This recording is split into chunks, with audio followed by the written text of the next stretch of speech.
Hi, my name's Tim Broderick.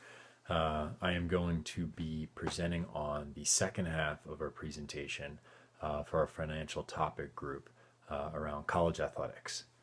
The first question posed that I'm going to be addressing are what are the financial risks and rewards of making investments in athletics for an institution of higher education? Now, there's a number of rewards that come along with that investment. I'm going to start with leadership development. This is with the college athletes themselves, the skills that they'll take away from being a part of programs that college athletic departments offer. Strategic and tactical planning, persistence, sensible risk taking, resilience, self discipline, time management, sense of fairness, teamwork, and understanding one's and sportsmanship are all skills gained by college athletics and athletes. And I would state that most areas of an institution would say these are skills that we want our student population as a whole to learn while at that institution. Spirit is another big reward that can come with the financial investment in athletics, creating sort of that game day environment by athletics. Penn State, I'll use an example. I grew up near Penn State, and I remember going to a Penn State football game when I was in college, and our football program was almost non-existent. And the atmosphere there and the excitement there was incredible. And that same energy rolled into other events. For instance, they have Thon, which is one of the largest fundraisers for cancer research in the nation. And I would say a big part of that is the excitement and the passion behind sort of Penn State as a whole and that spirit and pride that can stem out of a successful athletic program. Pride and loyalty. One of the things that can come out of that as a visitor, I kind of just gave that example. Visitors witness that pride and loyalty that the members of the university have to their athletics, which can potentially help in enrollment. Memories. Creating an environment where students will have positive memories that can last a lifetime. I've met so many people who reference, championships that were won when they were at their institution and how much fun they had being a part of that, and it connected them sort of to the university on a level that academics couldn't necessarily provide. An example that I have is the Kansas State Big 12 championship. I went to that game. It was Kansas State versus Texas. And to this day, I went with alumni, but those alumni still talk about that game and how exciting it was to be a part of that program and witness that. Lifetime fitness. Again, this is focusing in on the athletes themselves. There's a direct correlation between quality of life and living an active lifestyle for college athletes. So don't just think, Division One big time colleges, but go all the way down to Division Three and even some of the non-NCAA programs that exist out there, sort of encouraging active lifestyles, and I think athletics can play a big part in that. Recruitment for the university. Now, this is an interesting one. Statistics have shown, I'll use Butler University as an example. Butler narrowly missed the NCAA championship, yet the following year, their application pool spiked dramatically. Now, the spike is temporary. You don't necessarily get a long-term spike from success in an athletic program, but you do temporarily get a larger applicant pool for the school, which can be, lead to more successful and a better depth of students coming to your institution. Improves town relationships. Again, assuming the program is successful. I know of plenty of town relationships. I mean, the university that I work at, for instance, where there's challenges around building new stadiums. But if the program is successful, you can often have that correlation between the town, obviously increasing the economy and the jobs that come with it, and sort of that loyalty to the institution that's a part of their town. Increases alumni loyalty and involvement directly connected to advancement. Winning teams translates to more dollars donated. The key there is winning. The programs have to be successful in order for more dollars to be donated to that program. Branding. College athletics in many forms is a part of the brand. There's actually something called the Flutie effect. So Doug Flutie, some of you may know who he was, good NFL quarterback. He was at Boston College, and there's a famous play called the Hail Mary play. And because of that one play, it sort of put Boston College football on the map as a competitive program that exists. And from that one play on, recruitment got better for the next year. Greater student population started to apply, and they kind of had a snowball effect moving for them forward. Risk that are associated with making investments in athletics for an institution of higher education. Financial woes, which can go as far as bankruptcy and dropping of athletic programs, go hand in hand a lot of times with the risk.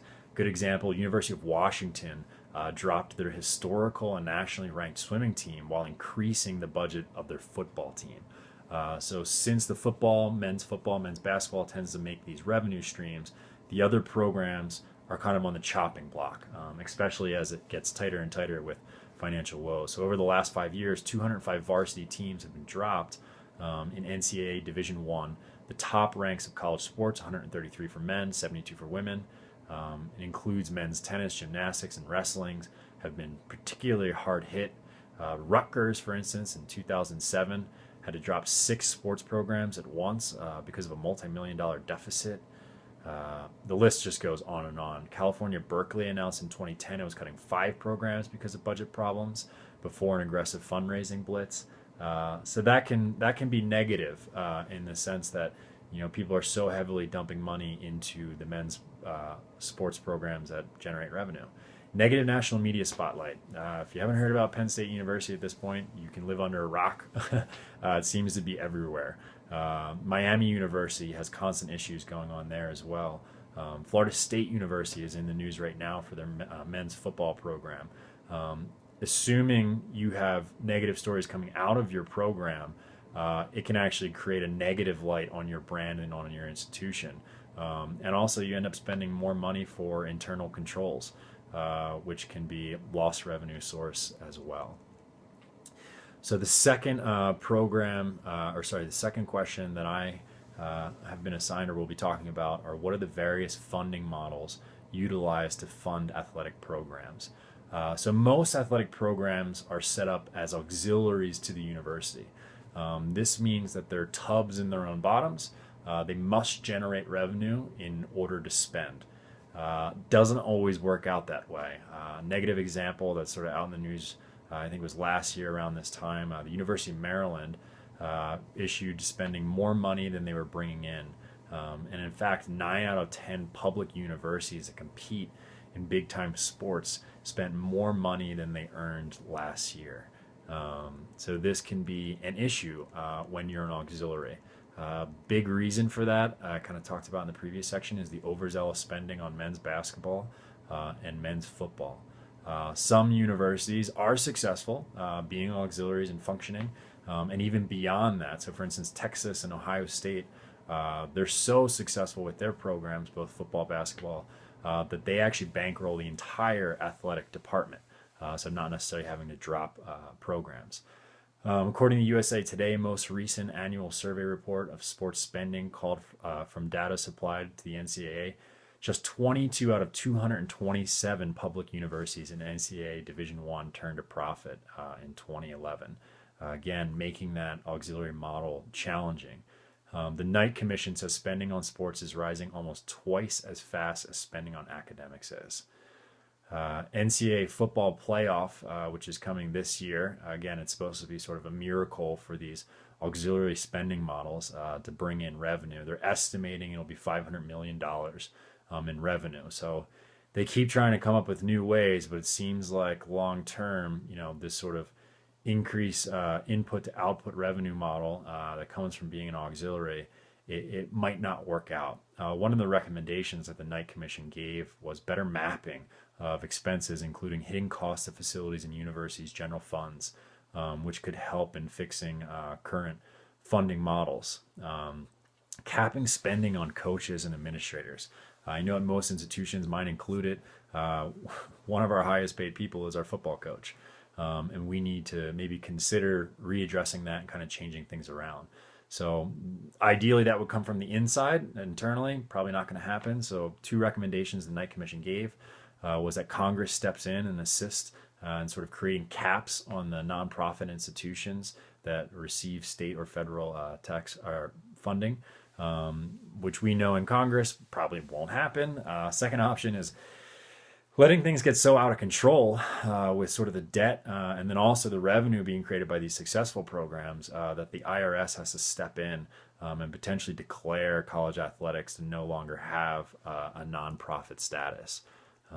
So we'll see in the near future with these funding models if things change potentially over time. And there's hidden costs as well. I'd like to say they're tubs in their own bottoms and they're only bringing their own money. There's facilities costs. For instance, energy is a big part of that that's actually dropped into the facilities costs and not separated out. So there's all these hidden costs that come with these athletic programs that isn't necessarily included in their current financial models. So kind of going back to those and kind of getting into the details, we always say devil's in the details, but really narrowing down the true cost of our programs is going to be really important for these models to be successful moving forward for college athletics. Thank you.